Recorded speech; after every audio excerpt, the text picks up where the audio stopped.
7 heures. Déjà. Le jour s'effondre derrière les sapins noirs. Le vent gratte au carreau, comme une vieille histoire qu'on n'aurait jamais dû raconter. Et quelque chose marche dans la neige.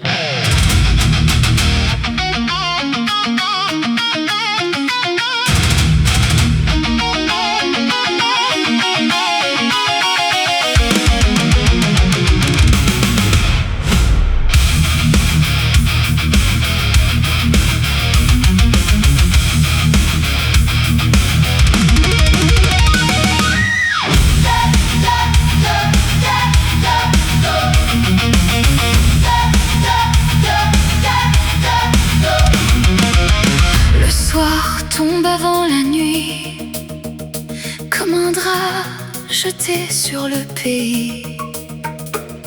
Novembre avale la lumière et noircit les champs derrière la rivière. Va dormir petit, dépêche-toi. Papa souffle le feu du poêle à bois. 7 coups creux cognent au fond des murs. La vieille horloge fend le silence dur. Sous mes couvertures, je me replie, yeux grands ouverts, blottis dans mon lit. Le vent pousse contre la maison comme quelqu'un devant la porte sans nom.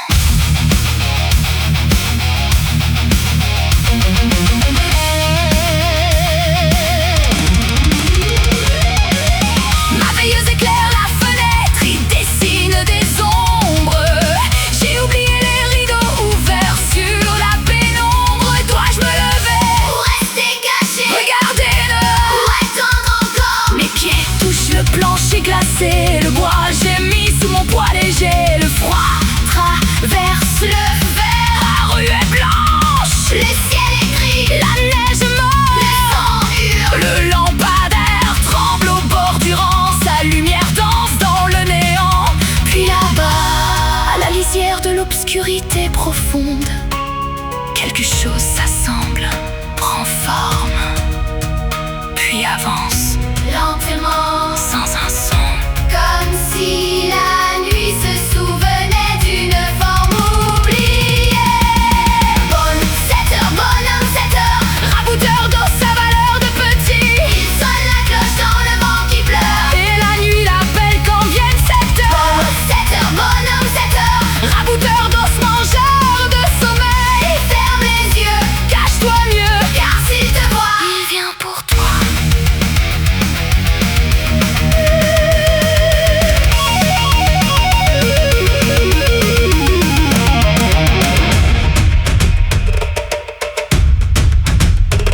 Le lampadaire vacille, puis s'éteint. Ma veilleuse meurt à son tour. Les ténèbres avalent tout. Je retourne au lit d'un bond. Je tire la laine jusqu'à mon front, mais mes yeux restent fixés sur la fenêtre. Immobile, gelé, puis une cloche. Très loin, juste dehors, je retiens mon souffle. Le ciel s'ouvre dans un éclair blanc. Il est là, collé à la vitre, grand, muet, manteau de givre, démarche cassée. Son visage hideux aussi large qu'une falaise. Ses yeux rouges brûlent comme des braises. Ses dents grincent lentement comme un brise-glace, comme des os qu'on casse ou qu'on remet en place. Et il me regarde sans bouger. Des doigts d'os poussent le châssis, le verrou cède. L'air glacé entre son bras se déplie. Trop long, impossible. Il plonge dans le lit, il agrippe mes chevilles. Je ne crie pas, la peur a volé la voix dans ma gorge. Son grand sac cousu de tendons tombe au sol et dedans. Et des pleurs d'enfants, des sanglots étouffés, des petites voix perdues dans la toile humide. Je sens leurs mains chercher la mienne dans le noir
bas dans le vent du matin. Les parents arrivent trop tard. Dehors, la neige efface les traces. Puis plus rien, juste le vent, la neige. Et au loin, une cloche qui sonne.